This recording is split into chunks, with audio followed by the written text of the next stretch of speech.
So I've been wanting to make a video like this for a very long time. I've been posting on this channel for just about 3 years now, and I figured why wait any longer. But this isn't a topic I could just cover by myself, so I brought in some backup. I asked a few content creator friends of mine that I've met over the course of me running this YouTube channel to come help me out, and boy, did they deliver. Now, that's enough nonsense from me. Let's see if we can answer the question, which version of Spider-Man is your favorite? To pick just one Spider-Man that means the most to me is actually a pretty difficult task. Most Spider-Man that I've experienced impacted me in a certain way. They all speak to me differently. Tobey Maguire got me into the character as a kid. He helped me understand how to make the right choices and do the right thing. Andrew Garfield was extremely relatable in my teenage years. Someone who did the wrong thing at times and was very unsure of himself but grew into being very happy with himself. That was something that inspired me. And the good heart of Tom Holland, the choice to just keep pushing forward, keep fighting. Miles' choice to get back up, it all means so much to me. But if I really had to pick just one, I would say definitely Josh Keaton's performance in The Spectacular Spider-Man. If you know me at all, you know that I adore The Spectacular Spider-Man. I made a whole video about it with my friend Gabriel, and I'm so glad I get to talk about it again. This Peter Parker is one of the main reasons I'm into superheroes in general, and it's also helped shape who I am today. The struggles he faces, the things he goes against, it's all so insane. He's constantly getting beat down by life over and over and over again. Even when he does the right thing, he still gets hated at the end of the day. His friends ignore him, they're mad at him, all these things. But no matter what's going wrong in his life, he still keeps trying. He still does the right thing. He prioritizes people like Aunt May over himself. He loses his internship with Connors because he decides to take pictures of the lizard fight in order to get a little bit of money to help Aunt May with the bills. He gets treated like a coward by his friends because he's always seen as the one who runs away when really he's the one who's going straight in to save the day. The show got cancelled after 2 seasons, which is something I'll probably never get over because it means we're not going to ever really see the complete story of this Peter Parker. We never really got to see him have his happy ending that he so desperately deserved. But what we did get to see was still quite beautiful. We got to see him grow close to people. We got to see him learn to understand himself. We got to see him fight through his trauma, confront his trauma, and win. And that's why The Spectacular Spider-Man means the most to me.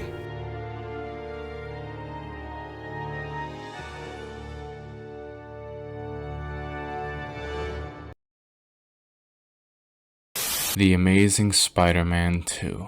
Oh, if only you knew how much I love you. Wait. We've done this dance before. I told you my favorite Spider-Man on many occasions, but the biggest one being from the video that took me over 8 months to make. But when your boy hops on your DMs, gives you a setting and says feel free to talk about anything Spidey, you know damn well your boy is gonna be dropping a script on The Amazing Spider-Man 2. Emma Stone and company really brought their best, made the emotions flow like the electricity from Electro's soul. But what really makes it my favorite is the theme. You will fail in life, but no matter what, you have to keep going. Put that mask back on, protect the people, your family, your lovers, with every ounce of power you have. Everyone says their destiny is defined by fate, but honestly I prefer to pick my destiny than have it be left for me by my parents. Peter Parker is a man who can't win. Why do you think me and my outcasts relate to him so much? We know what it's like to fail, fall, die trying. Spider-Man to me is best when he is friendly, but also his life is crashing down behind him, because everyone can relate. Say what you want about The Amazing Spider-Man 2, but it will always hold a dear place in my heart. I've explained to you once already that this is my favorite movie. As much of a hot take that is, it's the truth. I was asked to give my opinion, obsession, never-ending addiction to the wall crawler some light once more. Andrew plays Peter Parker in the way that I see Peter Parker. I always saw Peter Parker as a loner, a kid who got everything taken away from him, but he still fights for what's right. I relate to him in more ways than one.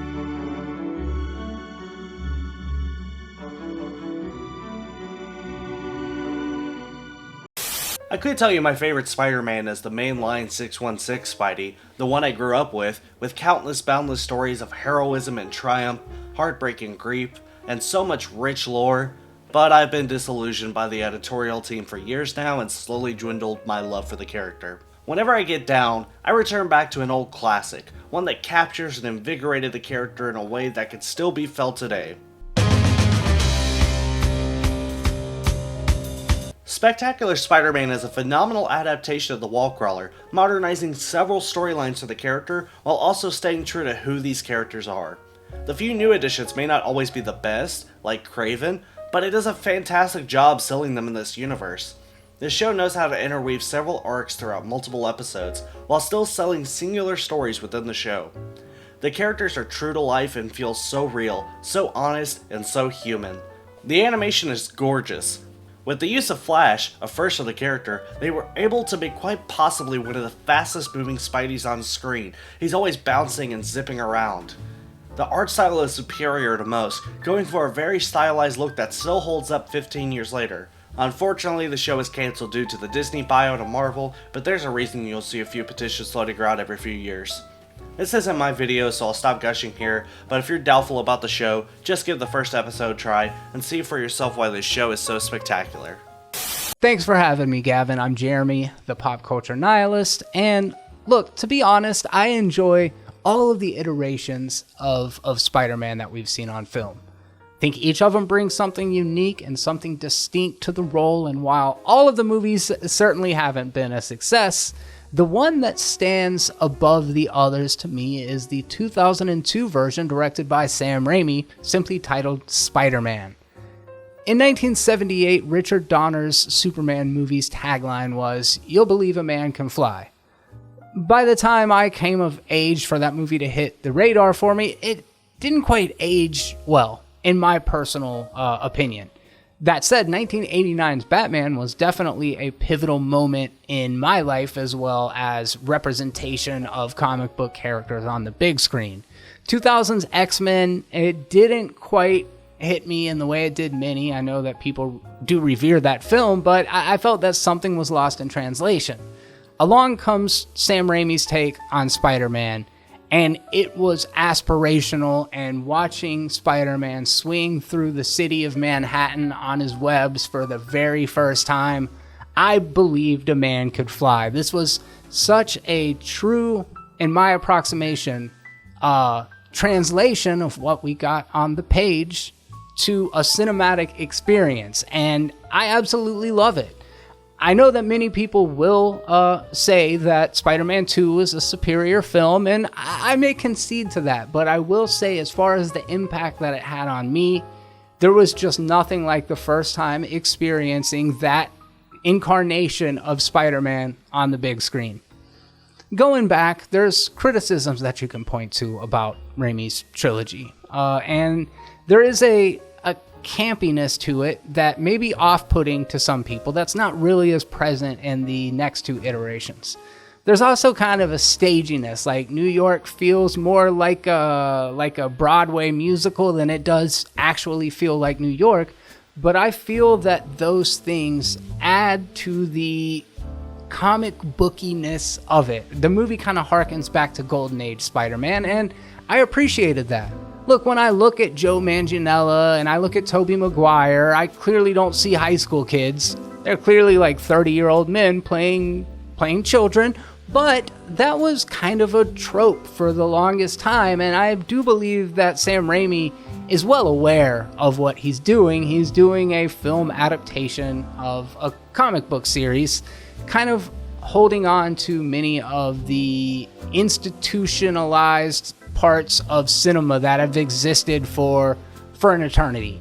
Yes, I love Tom Holland as Peter Parker, and he is much more relatable as a kid, but there was something about the cheesiness and the earnestness of Sam Raimi's first two films in particular that was just sweet. It was like sentimental without being smug about it, right? Like, it really was aspirational, even though it was a little bit corny. people might not like Green Goblin's costume or think his performance was over the top, but for me, again, it added to this grand package that, while it didn't exist in our world, it existed in a world that I enjoyed being transported to, and I really, really love this movie. Danny Elfman's score, it works so fantastically. You know, Spider-Man's theme is instantly iconic, and I love that it kind of ties this mythos to the 1989 Batman, which up till 2002, I would argue, are the best two comic book adaptations that existed. So I really like that there is this shared bloodline between the two of them. I think the casting for Sam Raimi's movies was pretty spot on, despite the age discrepancy. I think Tobey Maguire made a sweet and charming and awkward Peter Parker. I think those are some of the quintessential traits that he has to have, and I think he pulled it off well. I also really liked his relationship with Kirsten Dunst. Again, in hindsight, going back and look at it, and it's like, yeah, that's a little creepy. But isn't that like how love stories used to be? It's like, it's a fine line between being persistent and just straight up stalking. But at the time, I thought it walked the line really well. I don't know. Look, I'm just talking about the way that it hit me, and there was something really special about seeing that first Spider-Man movie on the big screen. Not to sound too sentimental myself, but it had me walking out of the theater really wanting to be a better version of myself. And I think that's the power of cinema and the power of superhero movies when done correctly, is that they can make us want to be better and a better version of ourselves. And if the movie achieves that, then I think it's a pretty special film. And I absolutely love the original Spider-Man movie by Sam Raimi. I'd also love to hear your thoughts on this part of the discussion. Leave those down in the comment section. I'll be sure to check them out. Thanks for having me. Gavin, back to you, buddy. This is a very, very hard question for someone like me to answer, because if I'm being totally honest here, my answer to this question could change depending on the day. Just like everyone else in this video, and I'm sure just like many of you that are out there watching this right now, I grew up with Spider-Man. From the original 90s animated series to the Sam Raimi trilogy of films, even to the original PS1 games from Neversoft, there have been so many iterations of this beloved character dating all the way back to the 60s. As I sit here writing this script, trying to think of which interpretation of the webhead resonated with me more than any other, my mind keeps going back to one, somewhat more recent iteration of Spidey. Insomniac's Spider-Man, which was introduced back in 2018, while being one of the newest versions of the character that we have seen, just might be my favorite version of the beloved wall crawler. Voiced by the iconic Yuri Lowenthal, Insomniac's Spider-Man is in his late 20s and has been behind the mask for years at the point when we meet him. While we don't see this Peter Parker's origin story, a story we have seen countless times in the past, we very quickly see just how relatable and likable this new Peter is. When we meet him, he is immediately tasked with choosing between paying his rent or going to help the NYPD take down Wilson Fisk, which is something he has been wanting to do for a very long time. If we know anything about Peter Parker as a character, we know the choice that he is going to make here. So after pausing for a beat, he dives out of his apartment window and swings through the city to go and take down the Kingpin. A very quick and simple moment like this is exactly why we all love Spider-Man. He almost never lets his own personal problems get in the way of helping the city that he loves. Now look, I grew up with the Raimi trilogy like I said before, and Spider-Man 2 from 2004 is without a doubt my favorite of the live-action iterations of this character. Tobey Maguire is most often the face that I see when I picture Peter Parker in my mind. Strangely enough though, his voice is not the one that I hear when I read Spidey comics. That would go to Christopher Daniel Barnes from the 90s animated series. All that being said, however, at least for right now, my definitive Spider-Man is Insomniac's. Yuri Lowenthal was able to deliver one of my absolute favorite performances in a video game. He's able to play the character in such a way that you can definitely tell the difference between his Peter voice and his Spider-Man voice. As soon as he is behind the mask, you can hear a lot more confidence in his voice, which is exactly something a character like Spider-Man needs. I immediately think of the end of the game when Peter, still wearing the mask, is in Aunt May's hospital room and he has to choose between giving the cure to the doctors in order to create a vaccine for the entire city, or using the small amount that he has to save the woman that sacrificed so much to raise him from a very young age. That can't be an easy choice to make for anybody in that position. During their brief conversation, Aunt May asks him to take off his mask. With almost no hesitation, he removes the mask and with tears in his eyes asks her, "You knew?" And she simply responds with, "I've known for a while." You know what, instead of explaining everything that happens in the scene, why don't I just show you? I never wanted you to worry. I did. so proud of you. And Ben would be too. All the people you've saved. I don't know what to do. Yes, you do.